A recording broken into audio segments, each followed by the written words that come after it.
Hello everyone. So this is what we are going to work on today. When I go to the map, here I can get these sub icons. So this if there are subsections of the building, and when I click on these buildings, I get this either return button or go button. If I press return, this menu disappears. But if I press go, we focus on that building like this in the level itself. So again, if I go here and press go, I focus on the other building. So we can choose which building to focus through the map. That's what we are going to work on today. And before we get started, let me remind you that you can download the project files of this project and all of the thousands of projects I have done in my channel from the veteran page. Once you become a member, you can access everything without any limits. And here is the full playlist of this series. Everything is implemented and explained from scratch. Feel free to check it out. I'll leave the link in description below. And now let's get started with today's episode.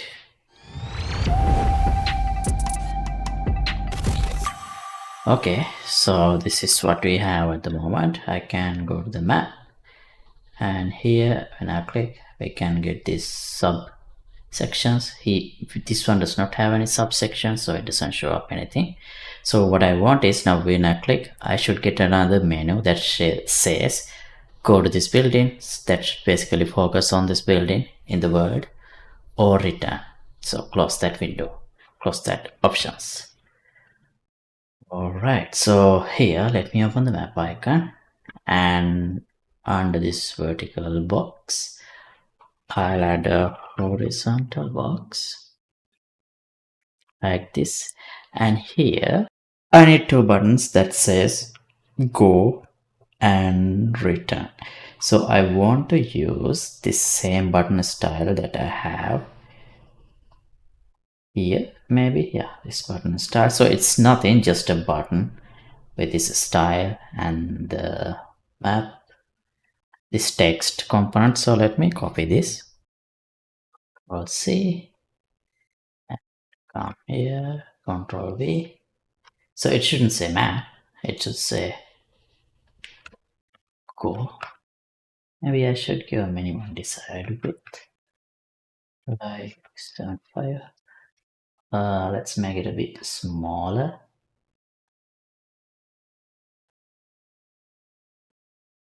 And btn go, and duplicate this, btn return. It's a return. Okay. Now we might need a border to wrap this.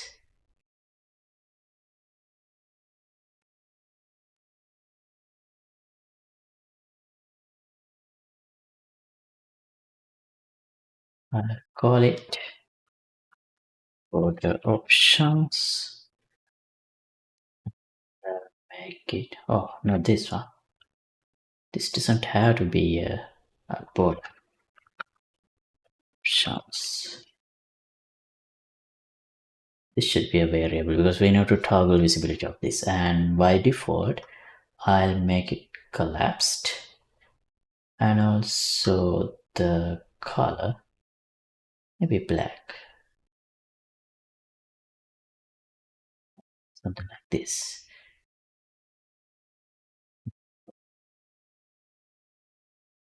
So we can make it rounded.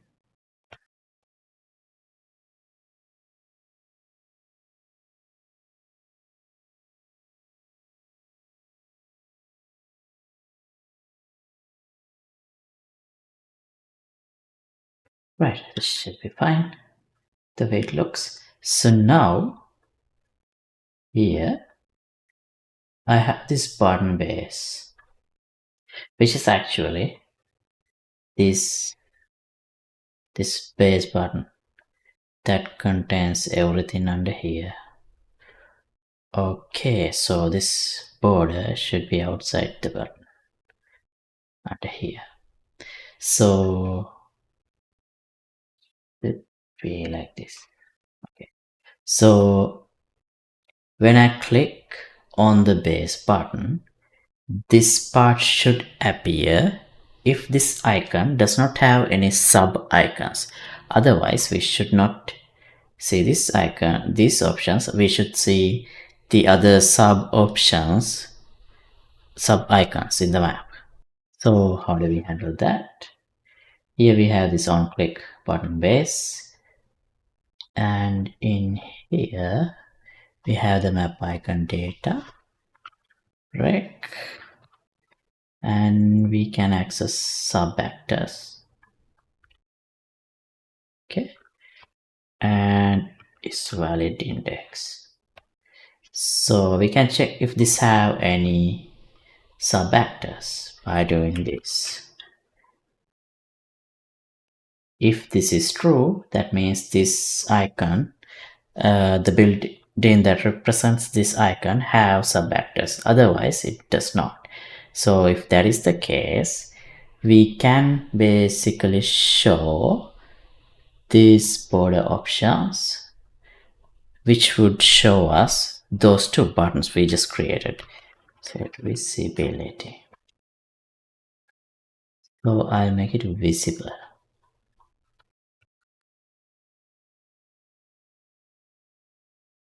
Yeah. See, now we got these options, but why this border is not covering all this too? So this button is not doing anything right now, but let's take care of they're not showing up.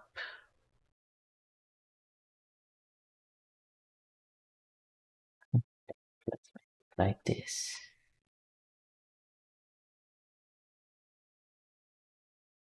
Alright, so this border is not scaling up because I set the size of this icon somewhere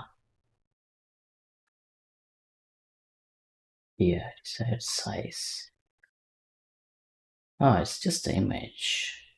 But yeah, but I can't figure out why this border is not working. So let's just replace the border with the child horizontal box. That's fine for the functionality. We can still make it work.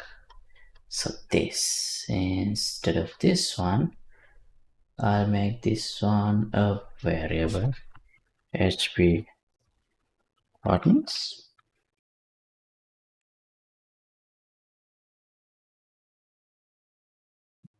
Don't think I need the underscore.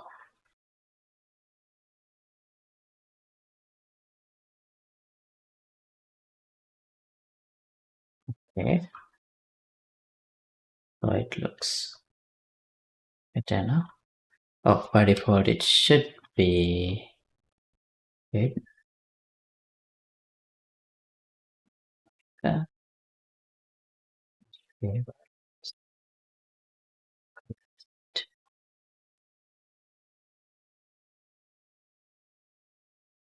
Yeah. Now if I press return, this should close.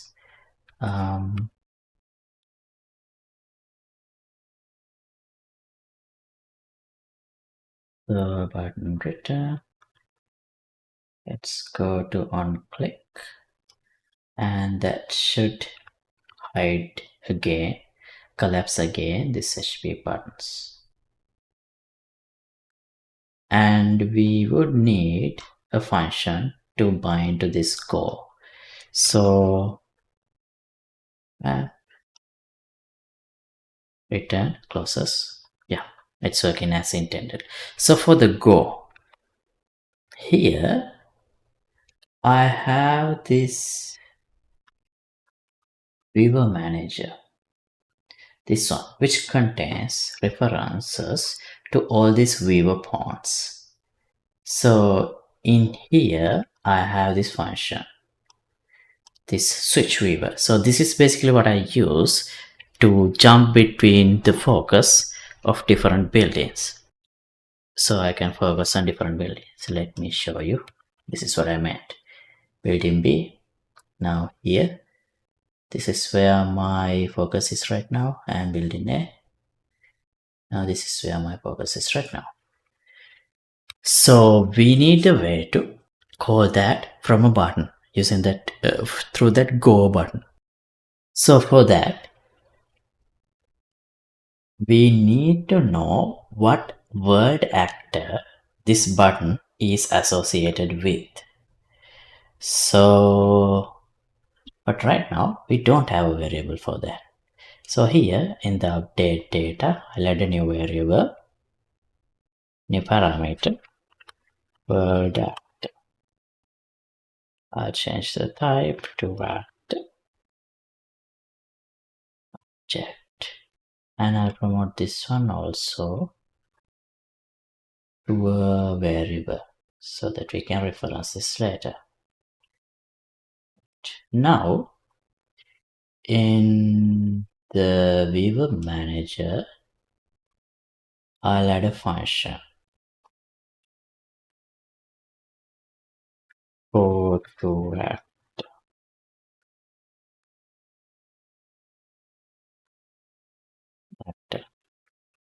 y actor, and here as a reference I'll add an actor, or let's say world actor.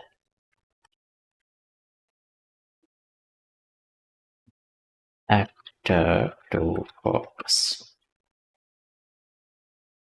Be an actor object. Now these viewer pawns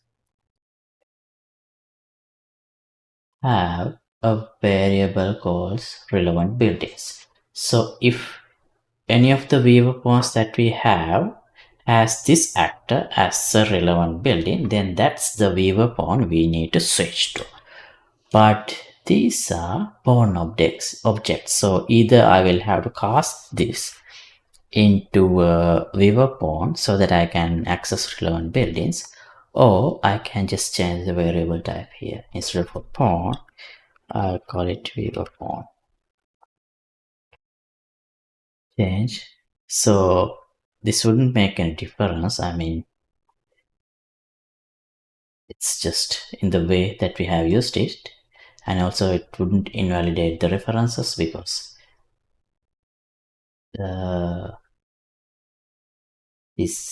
we only have viewer pawns assigned to this viewer pawn array. So now here let's run a for each loop,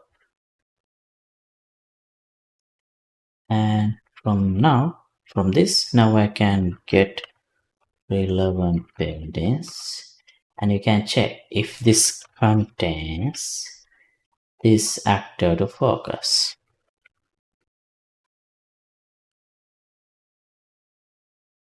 So if it does, that means this is the viewer pawn that we need to switch to. So we already have this event switch viewer, but it needs the index. So here we can access the index of the viewer pawn, switch viewer, and index. We can access it like this. Okay. Now we can use this go to actor. We can call it in the map icon when I press this go button.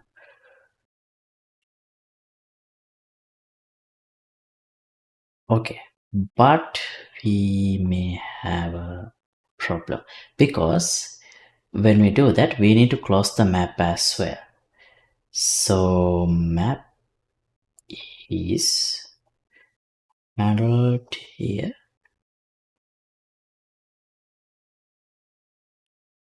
So this map,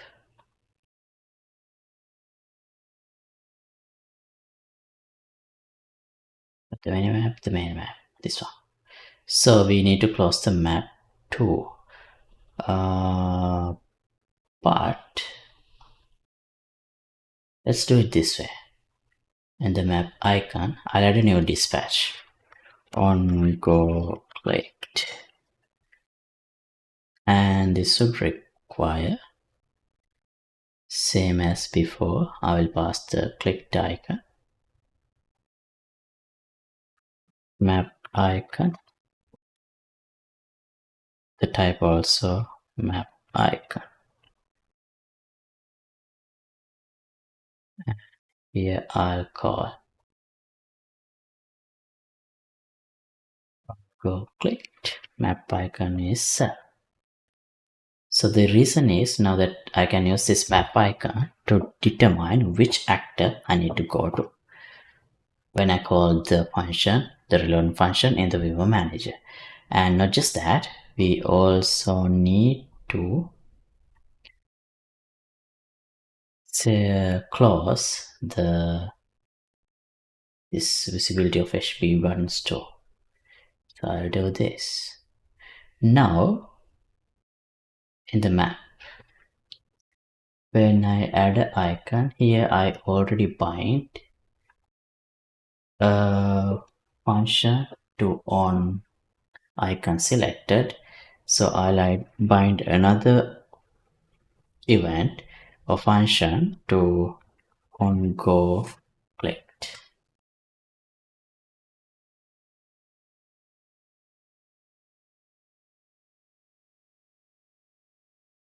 And create event.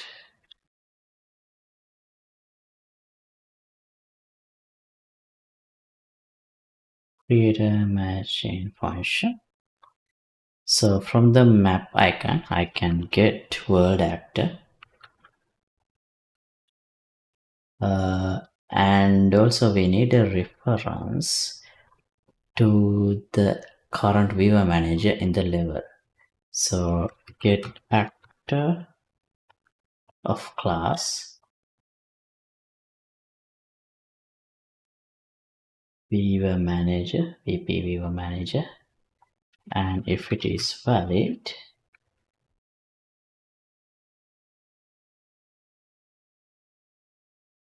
we can call code to act on it.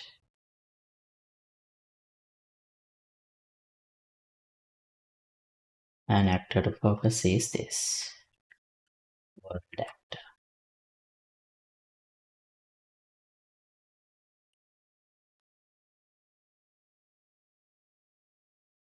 Okay.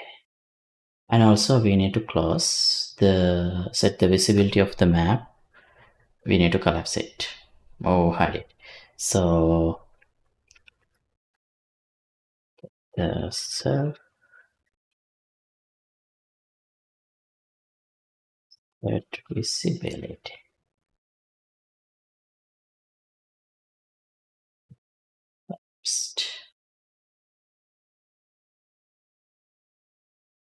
Right. Now let's check here. Building B, go. Are we already focusing on building B? No, we're not. That didn't work.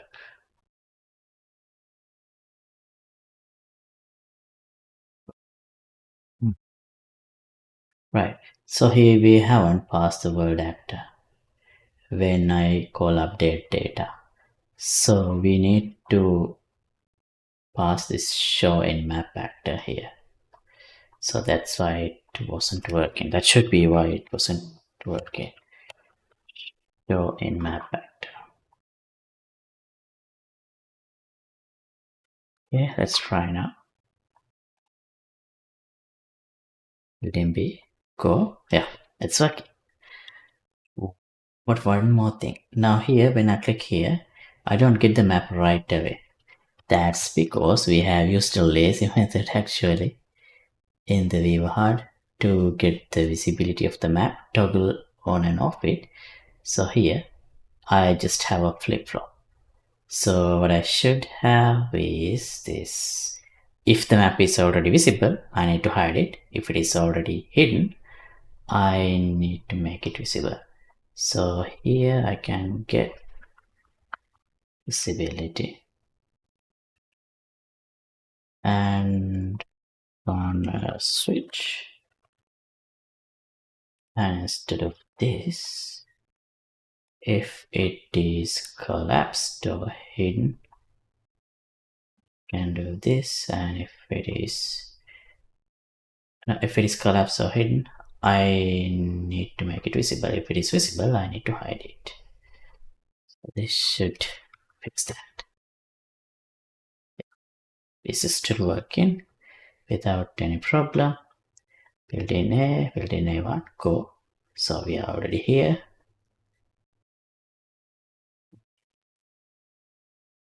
Go. Yeah. Now we can switch from the map. Alright, nice. So that's all I want to cover in this episode. So thanks for watching. As always, updated project files will be available for download here in the Patreon page. Link could be in the description below. And let me know if you have any questions in the comments. See you in the next episode. Goodbye.